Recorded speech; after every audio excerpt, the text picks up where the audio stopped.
Welcome to Tequila Professionals of America. Today we are visiting this fabulous tequila distillery. It's called Hacienda Vieja, and it used to belong to Cazadores Tequila. This is where Cazadores began to be successful in the world. This is where Cazadores was born in around 1980. It's when Cazadores really start to go up in the market in Mexico. And several years after that, it was bought by Bacardi. These are some of the autoclaves they used to produce their tequila.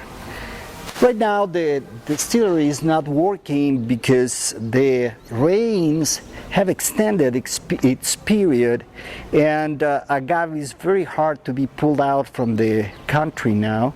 So all the distilleries take that time to make the maintenance to the distilleries.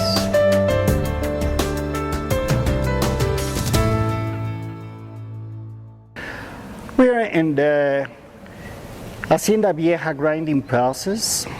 This is a 5-step grinder where, as you know, all the agave is coming out from the autoclaves, and then it suffers a very hard grinding process to this machine, and then it goes through 5 steps of squeezing the fiber.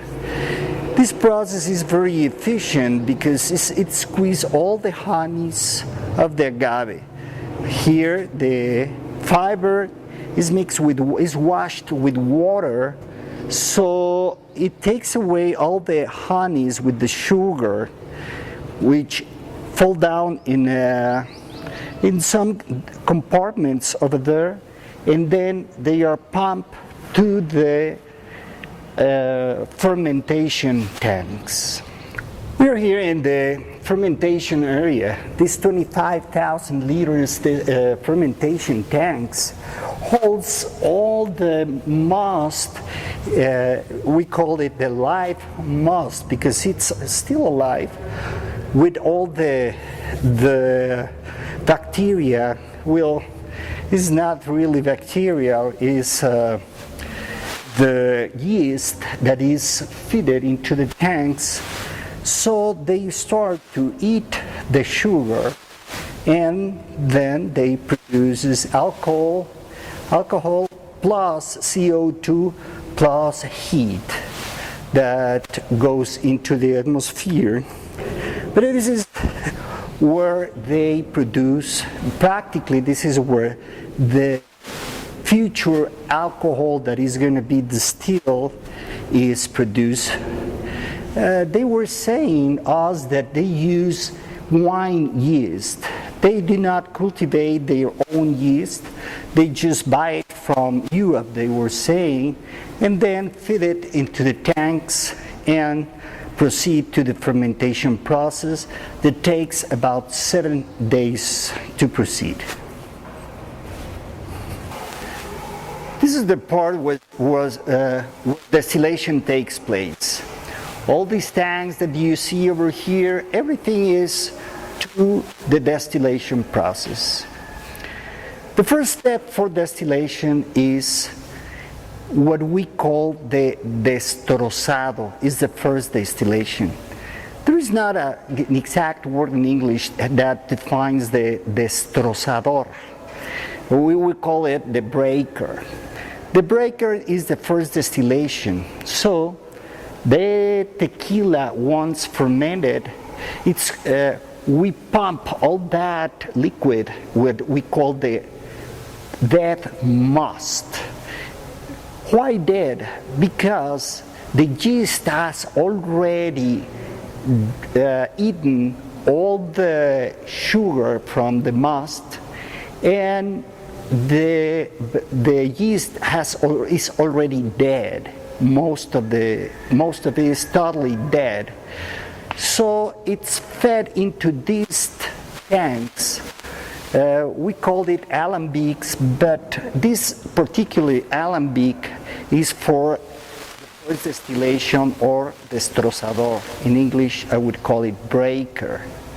So it's fed over here, and then the tank starts to be heated by steam. When it reaches a certain temperature, all the alcohols starts to come in the form of steam. All the steam is full of heavy alcohol or superior alcohols combined with esters and cetans that gives the flavor and the aroma.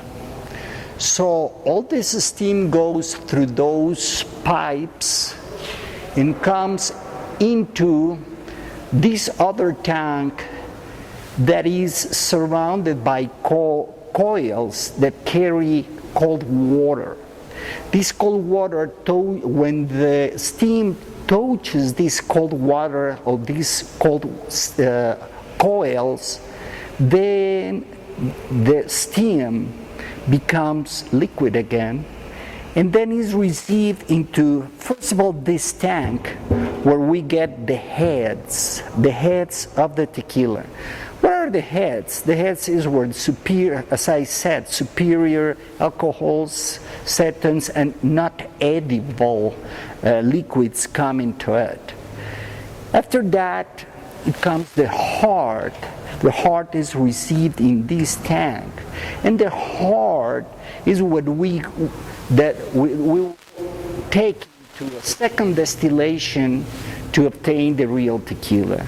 So this is only the first distillation tequila that is received here, and is called the heart.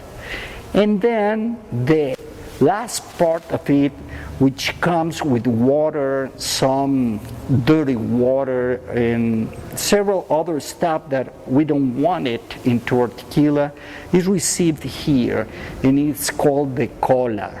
This is the last part of the distillation, the last liquid. What we do with these heads is that we pump it into another tank. Another tank is called the ordinario liquid. Is the product of first distillation. We call it the ordinario. Is received into a tank, and from that tank it's pumped back again to this alembic called the rectifier, that will distill for second time, and again all the steam is going through those pipes, and then it's cooled off here through, again, there is cold water going through coils that makes the steam liquid again, or condensates the alcohol, and again the heads or the rest of the, what you are doing here in the second distillation is you are refining. You are taking away some of the superior alcohols that could have escaped from the first distillation. You are taking them apart. You are having another heart and then another tail. Well, this heart that we get after the second distillation is what we already called tequila. This is the real tequila. This tequila is received to probably from 70 alcohol percent to 35 alcohol percent. The mixed will go through 56% alcohol, and then is taken to another tank where it is mixed with distilled water, so the alcohol content could be reduced either to 35, 38, or 40. It's up to the brand that is doing it.